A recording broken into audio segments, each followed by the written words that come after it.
Bem, meus irmãos, tenham todos um bom dia, sejam mais uma vez bem-vindos ao nosso culto de comunhão com Deus a cada manhã. Quero, nesse instante, pedir que a pessoa que está responsável pela oração possa nos apresentar diante de Deus. Oremos.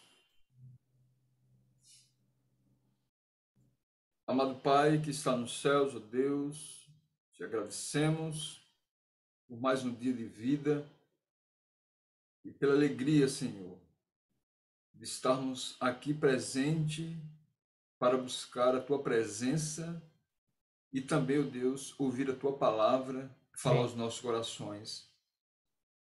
Que nesta manhã a Tua bênção seja derramada para cada um que aqui se encontra e suas famílias também. Amém. Em especial o teu servo, pastor Cícero, que durante esse dia o Senhor esteja com ele, cuidando dele, na certeza, Deus, que o Senhor, em tudo que ele fizer, o Senhor irá lhe dar a vitória. Amém, meu Deus. Nesse momento, Senhor, te pedimos pelas pessoas que se encontram enfermas, ali no leito do hospital, que a tua misericórdia, a tua graça o alcance e venha restaurar, ó Deus, a saúde delas conforme a tua vontade. Amém. Senhor, tem sido uma bênção em nossas vidas, o aprendizado que estamos recebendo a cada manhã. Mas queremos te pedir, ó Deus, que o Senhor nos dê força, nos dê ânimo, para que possamos colocar em prática em nossa vida a cada dia. Amém. Porque temos a certeza e a esperança de que em breve o Senhor está voltando. E é por isso que nos devemos nos apegar à tua palavra a cada dia, Senhor, nos preparar a cada dia. Permanece conosco nesse dia e nos abençoe hoje e sempre, em nome de Jesus. Amém. Meus irmãos, a todos, então, mais uma vez, um bom dia. Nós vamos retomar, neste momento, Mateus capítulo 4. Estamos agora chegando ao clímax dos 3 níveis de tentações que Jesus passara.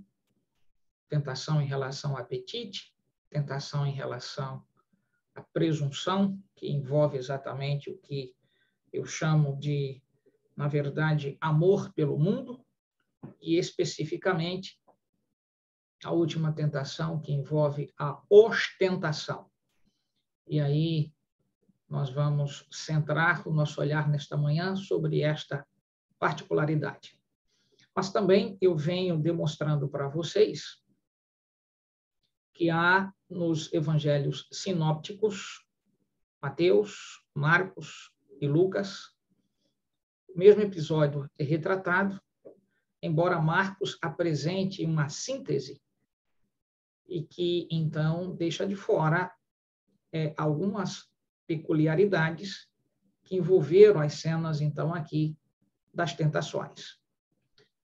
Ao mesmo tempo, também tenho-lhes apresentado que há uma distinção da ordem como os episódios são apresentados em relação ao Evangelho de Mateus e o Evangelho de Lucas, quando registra, então, o mesmo episódio.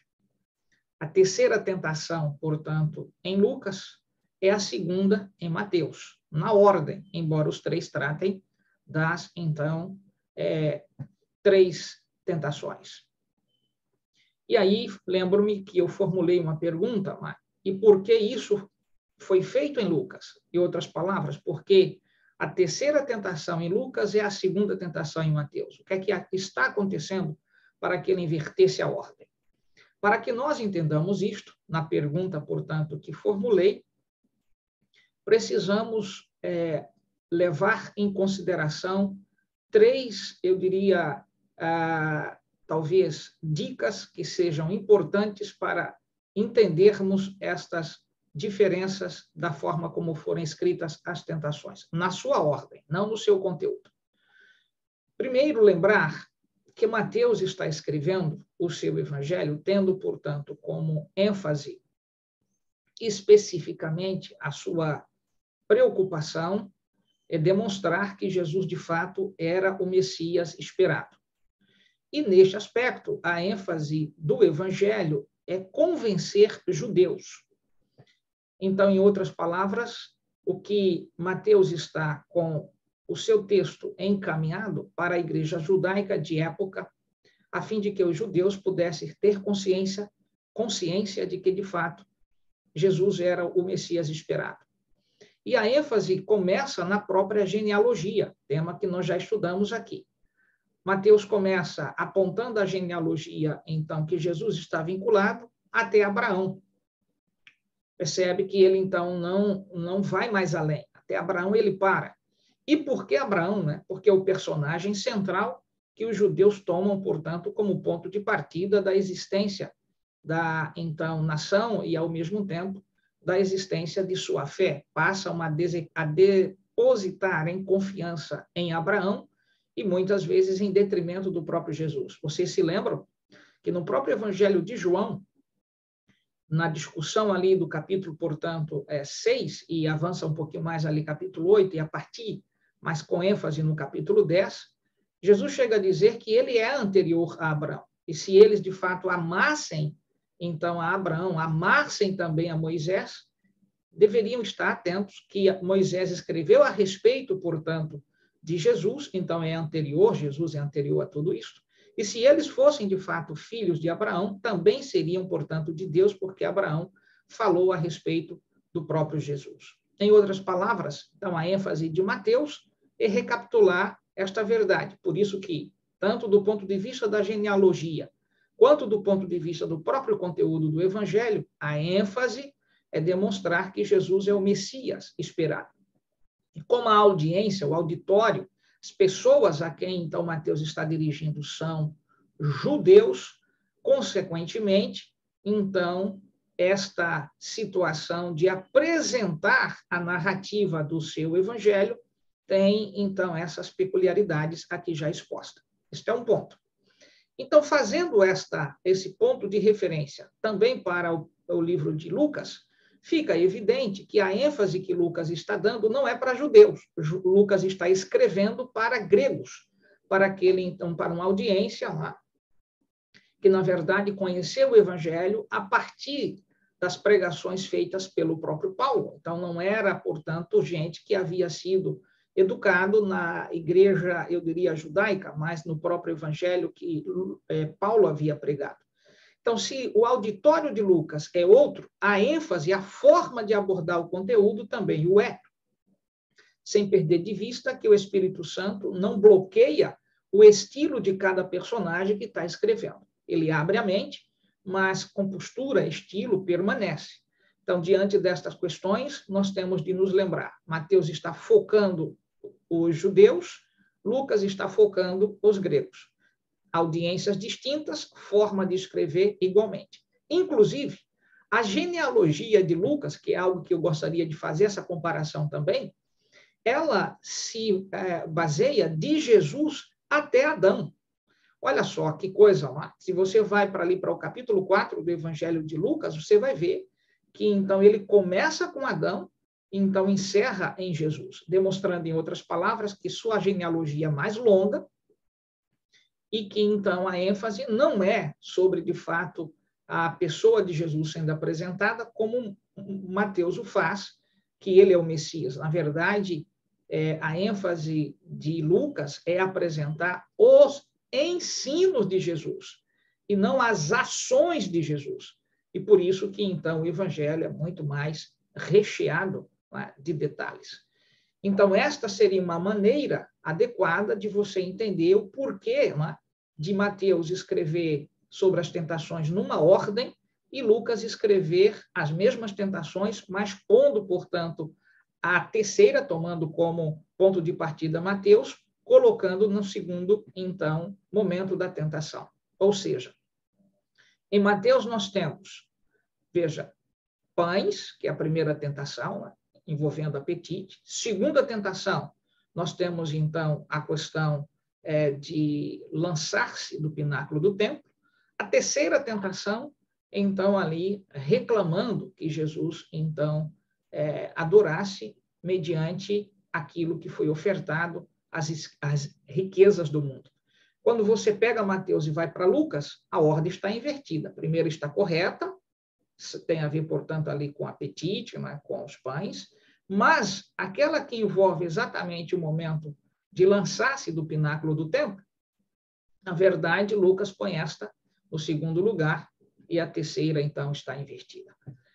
Isto, aí vem um outro detalhe, que talvez você agora precisa fazer esse confronto também para alargar a sua percepção, que é o seguinte: quando Lucas faz menção a respeito dos aspectos ali da última tentação de Jesus, ele põe exatamente a terceira tentação, tomando Mateus, que é o que nós estamos lendo, invertida. Isso já foi dito. Mas por que ele o faz? A resposta nós poderíamos encontrar de maneira enfática, depois do primeiro aspecto sugerido aqui, é que Lucas apresenta a pessoa de Jesus vindo como que numa viagem da Galileia para Jerusalém. Se você conseguir se aperceber isso na leitura do Evangelho de João, será algo bastante forte para você, porque você vai atentar que Lucas começa a falar de Jesus no instante que ele está na Galileia. E ele vai, portanto, trazendo o ministério de Jesus sempre para a capital. É diferente do que está, portanto, em Mateus. A ordem não é esta sequência lógica que Lucas faz. Nós temos Mateus fazendo, portanto, uma abordagem de episódios estanques, né, da pessoa de Jesus aqui e acolá, sem seguir uma sequência. Mas Lucas é exímio nessa sequência. Então, aí vem a razão, que agora é a conclusão desse ponto, né? Sem estudar ainda a terceira tentação, que vamos fazer ainda nesta manhã, apenas para você compreender, né, essa conjuntura. O detalhe é como é que Lucas, então, põe Jesus em Jerusalém na terceira tentação. E por quê? Porque Jerusalém sempre foi, no Evangelho de Lucas, o ambiente onde os inimigos de Jesus se encontram.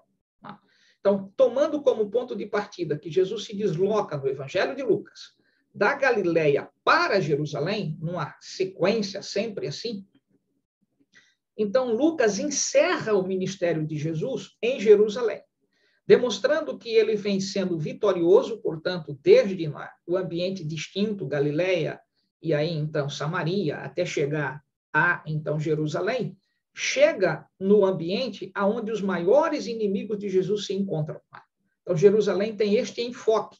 Então, como ele foi vitorioso, esta é a ênfase, como ele foi vitorioso em todos os demais ambientes, ele também está sendo vitorioso, esta é a ênfase teológica do Evangelho de Lucas, que Jesus o é em Jerusalém. Então, quando põe a terceira tentação nesta ordem, que Jesus, portanto, ali está em Jerusalém, Lucas está dizendo, em outras palavras, ele aqui, no centro, portanto, do maior problema de inimizades e de, eu diria, perseguição à sua pessoa. É aqui aonde, então, ele vence todas as coisas. É aqui aonde ele, portanto, conclui o seu ministério. É aqui, portanto, onde ele sai vitorioso e, então, sobre reis, sobre estadistas e sobre o seu próprio povo. E sobre aqueles que estavam liderando a igreja de época. Então, a ênfase de Lucas é nesse sentido. Por isso que, quando a gente olha a inversão, então, da tentação, a gente, então, consegue se aperceber se a ordem, então, desta viagem for seguida da Galileia para Jerusalém. Você entende o que eu estou aqui dizendo? Que bom. Então, agora vamos, de fato, nos debruçar sobre essa terceira tentação. Não perca de vista que nossos encontros aqui já retratamos as duas, vamos chegar, então, agora à terceira e última tentação. Dentro do contexto que Jesus está no deserto, para não esquecer que Jesus não ficou preso a só essas dificuldades, porque Satanás não para. E eu vou te mostrar isso daqui, na ordem, portanto, de Lucas, como é que se apresenta essa situação. Muito bem, meus queridos amigos, Mateus capítulo 4, venha comigo agora, a partir do versículo 8, diz assim: levou ainda o diabo a um monte muito alto, mostrou-lhe todos os reinos do mundo e a glória deles. Se você atentar, a palavra, portanto, rei, reino, elas são muito frequentes no Evangelho de Mateus. porque é exatamente o Messias esperado, como Israel expectava, né? E como Mateus está falando para judeus, então essas expressões elas serão sempre muito frequentes, né? Mostrando Jesus como rei, né? O reino de Deus chegou até vós. Né? Então, essa ênfase sempre está no Evangelho de Mateus. E aí, quando se diz aqui que então ele foi transportado, levado, portanto, para um monte, né, muito alto, e Satanás mostrou-lhe todos os reinos do mundo. Aqui há uma hipérbole, né, porque o pronome, então, aqui demonstrativo todos, não tem este sentido que você normalmente usa, que normalmente usa o todo como realmente contemplando tudo. Nenhuma montanha, por mais altaneira que fosse, teria condições de se visualizar todos os reinos do mundo. Então, essa hipérbole aqui é para demonstrar que, na verdade, de maneira panorâmica, Satanás apresenta para Cristo toda a glória que era possível apresentar, a começar pela glória, portanto, da própria cidade de Jerusalém, com tudo que os romanos já haviam feito de reconstrução do templo lá. Então, todo o poder que, então, do ponto de vista econômico, financeiro, aquilo que Roma conseguira fazer dentro do território.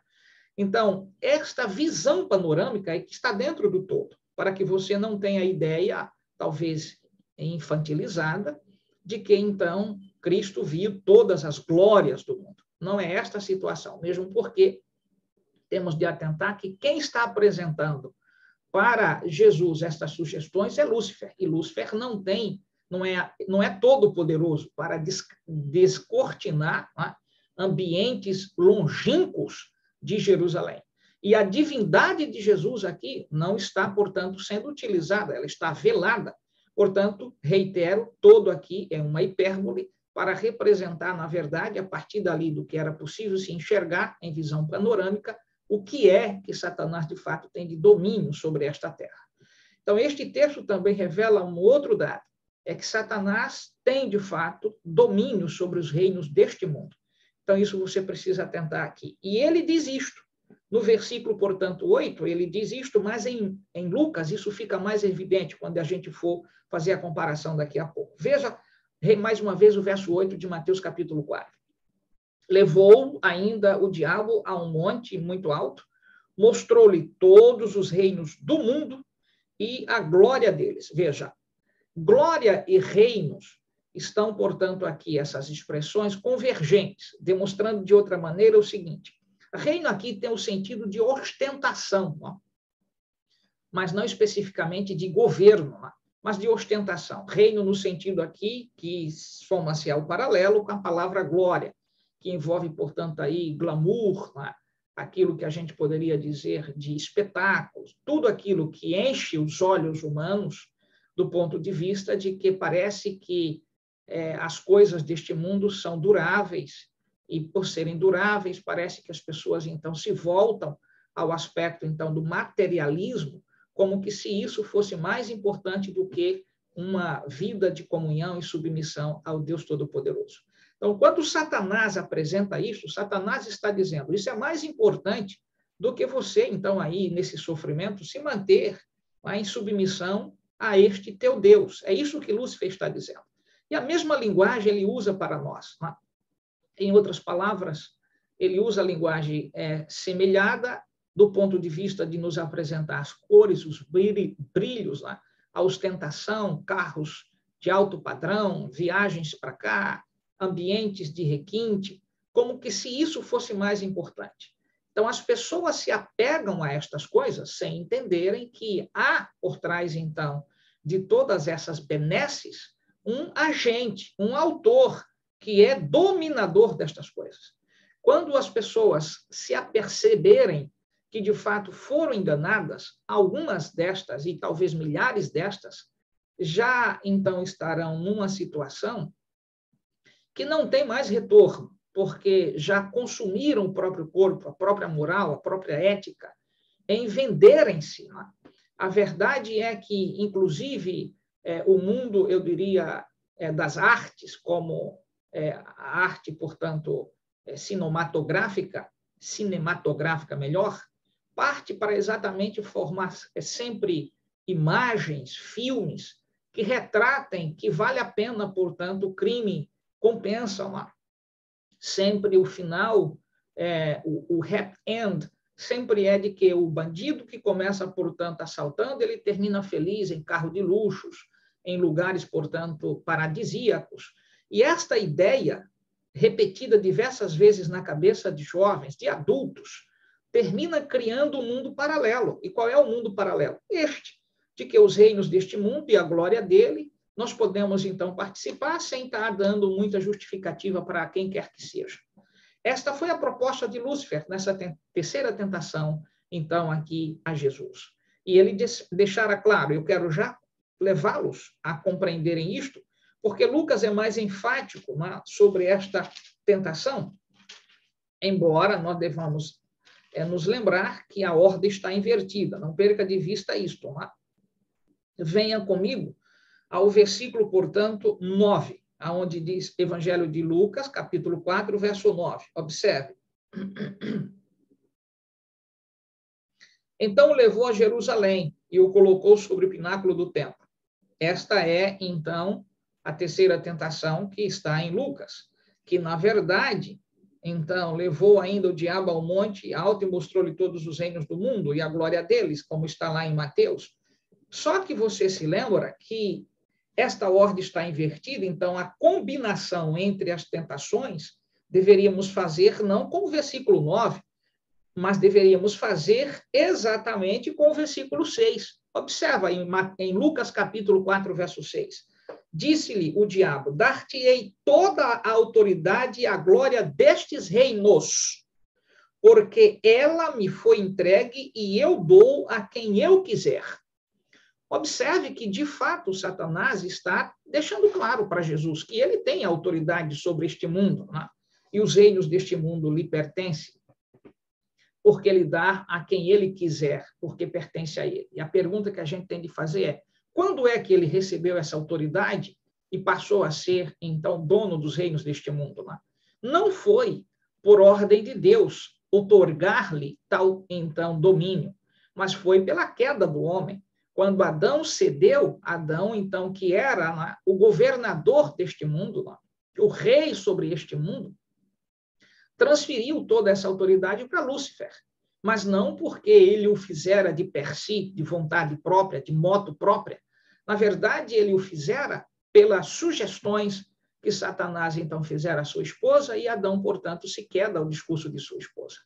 Em outras palavras, assim, Satanás usurpou o domínio deste mundo e passa, de fato, a ter domínio a partir do momento da queda de Adão.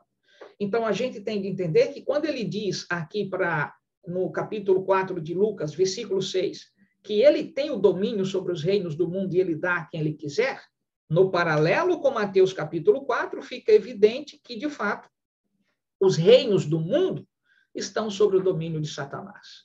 Por isso, o capítulo 4, versículo 8 de Mateus tem de combinar com Lucas capítulo 4, verso 6. E não com o versículo 9, porque a ordem está invertida. Isso eu já expliquei aqui para você. Então, diante desta questão, fica evidente também um detalhe. A quem estamos servindo? E por que estamos servindo? A terceira tentação de Jesus é, em síntese, o seguinte. Jesus, desiste, portanto, de submissão ao teu Pai e aceita o que eu vou te ofertar. Porque, na verdade, vale a pena viver o aqui e o agora. Essa questão de submissão, de respeito, de adoração, esquece disto. Neste mundo, vale a pena o que tu vês, e não aquilo que ainda está por vir, se vai ter recompensa. Esquece disto. Então, essa sugestão de Lúcifer, ela tem a mesma dinâmica para todos nós seres humanos, que é a mesma, eu diria, declaração, embora com um nível de, eu diria, tentação distinta. Ei, adventista do sétimo dia, desiste desse negócio de ser fiel a Deus e esperar por retorno de Jesus. O importante é viver o aqui e agora. Goza de tudo que tu tens. Inclusive a linguagem chula, né, para as mulheres que vivem de maneira indecente com seus trajes. Qual é a linguagem, portanto, dos estilistas, da vendedora de roupa, portanto, em uma loja? O que é bonito é para se mostrar, Essa é a linguagem, mas a linguagem bíblica é que devemos ter, portanto, precaução, agir com precaução, honrar a Deus em nosso corpo e não exteriorizar no nosso corpo aquilo que Deus pedira, portanto, para compostura. Então, a gente precisa se lembrar que a linguagem de Lúcifer é uma linguagem, portanto, que domina o mundo. E aí, uma mulher, portanto, que vai a uma loja e pega uma peça de roupa que não a veste, para o mundo lá fora, a linguagem é o que é bonito tem de se mostrar. Mas para o evangelho, qual é a linguagem? Compostura, dignidade, respeito, submissão ao nosso Deus. E aqui, quando você vê, portanto, essa tentação, ele diz, eu te dou os reinos e a glória deles. Mas o detalhe é, há uma exigência. E aqui é isto onde muitos se perdem. A quem, de fato, estão se vindo quando se comportam desta maneira. Não importa, portanto, o que estão comendo, bebendo, ao ambiente que está fazendo, com que esse apareça, cheio de ostentação, de glamour, de empáfia, às vezes, e tantas, e não são poucas, por isso que são situações aqui bastante singulares, tirando o recurso do trabalhador para, então, ostentar-se, de maneira que a riqueza sempre fique superior, mas nunca se satisfaz com ela, porque quanto mais tem, mais quer, e diante dessa situação descobre que é tudo muito fútil, tudo acaba. O táxi aéreo vai dar ferrugem, e ele pode cair. O carro de luxo, um Lamborghini, uma Porsche, uma Ferrari, isso não vai te colocar no céu. Esse olhar para este mundo consumerista, melhor, é exatamente o que o diabo aqui prometera. Só que ele só dissera o que de fato queria depois de apresentar a ostentação, o que realmente ele estava reclamando. E aí o versículo 9 termina dizendo o seguinte, e disse-lhe, ou lhe disse, tudo isso te darei, se prostrado me adorares. Veja, submissão a ele, ao próprio demônio, e aquilo que ele sempre reclamara dos anjos nos céus, adoração para ele. Satanás tem o que eu chamo, portanto, de uma gana de disposição para ser adorado, mas, ao mesmo tempo, ele tem um prejuízo na consciência e um vazio profundo, porque ele nunca conseguiu isto, de livre e espontânea vontade, as pessoas não o adoram por livre e espontânea vontade. Na verdade, Satanás oferta o que a gente chama a comida, e aqui tem a ver com reinos, com posições, com status. E aí, então, diz agora, em razão disto, me adora. Então, não é uma adoração volitiva, voluntária, daquilo que realmente ocorre com o nosso Deus. Deus não te obriga que você o adore. Ele te convida. Veja como que ocorre. Se amar o Senhor teu Deus, se abrires a porta do teu coração, se honrares o Senhor teu Deus. Então, na verdade, é algo que você tem de fazer voluntariamente. Mas o diabo aqui põe uma situação a seguinte, eu te dou, mas você, portanto, precisa me adorar. Como é que o Senhor, então, age conosco? Ele nos dá e não nos pede adoração. Ele, na verdade, nos deixa com o coração livre para podermos servi-lo. Como Jesus nos ensinou no Evangelho de João, se o Filho vos libertar, verdadeiramente sereis livres. Mas como que é o ato de Lúcifer? Prisão. Você tem de estar ali preso diante daquilo que ele estabeleceu, as regrinhas dele, o comportamento dele. Quanto mais sujo você for, com mais malandragem, com mais, então, imperfeição no seu caráter, na sua compostura, mais ele vai abrindo as portas. Porque a regra de Lúcifer é o que Jesus dissera em João 8,44, ele nunca foi verdadeiro, ele nunca se fixou na verdade. Quando profere a mentira, profere o que lhe é próprio.